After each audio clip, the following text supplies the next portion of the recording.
Thank you. Thank you all very much. It's very nice to be here, obviously. Tell you a bit about myself. My name's James, and I spent 7 years of my childhood being privately educated at a boarding school in Surrey, which I thought I should share with you because I didn't actually have time to write prick across my face. But, you know, despite what you may have heard, boarding schools, they're exactly the same as other schools, you know. We were all thrown in a bath of piss, weren't we? You know. You'll all remember the sensation of waking up in the middle of the night to feeling Lynx Java being sprayed down your Jap's eye, right? Yeah? We've all been there. And everyone remembers being bundled into an older boy's room, forced to touch his penis, and then beaten shitless for being a gayer. We've all been there. But, you know, I must admit, when I left boarding school, I was very sad, and I found it very hard to kind of adapt. I don't really kind of feel like I fit in society. I always feel like I've missed the action. I'm a little bit of a loner, if truth be known. Essentially, I'm rather like the New York firefighter who took a day off on 9/11. Ooh. Is he in? I'm rather like the guy who had glandular fever the summer of '69. I'm more like the guy who took his family to Thailand for Christmas and said, "Go for a swim, I'm going for a walk in the mountains."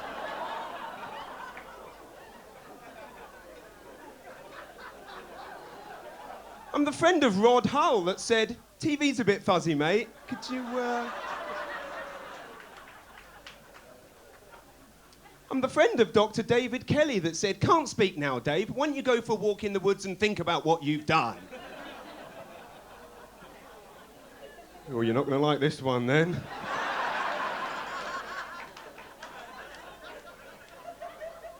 Here it comes.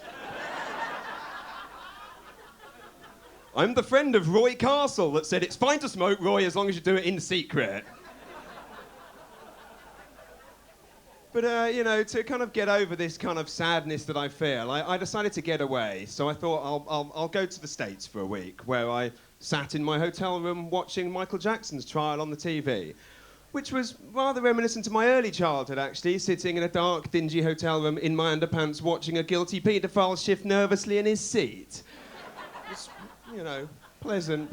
But, come on, we all know he's done it. And, you know, kind of politically correct friends of mine just keep saying, "Oh, James, you know, do you think it's okay to still listen to his music, you know, knowing what we know?"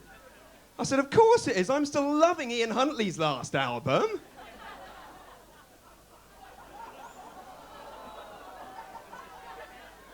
Nice. Unlike Jacko, I have very kind of conservative sexual tastes, you know, nothing out of the ordinary. To me, the missionary position is a little bit naughty. But when I fantasize, or I don't mind admitting, masturbate, I might try and, you know, up the ante a bit, you know, because it's all in your mind, you know. You might want to push the envelope, get a bit more kinky, you know. Right?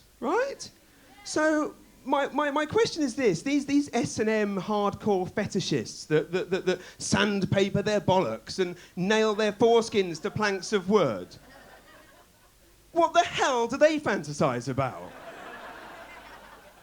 What on earth could possibly be extreme enough for them? Dropping a house on their knob? Their knob being the Twin Towers and a terrorist plane flying into it? Or maybe I'm barking up the wrong tree entirely. Maybe after a long, hard day sandpapering and nailing, they settle in for a nice wank about a girl kissing me on the cheek.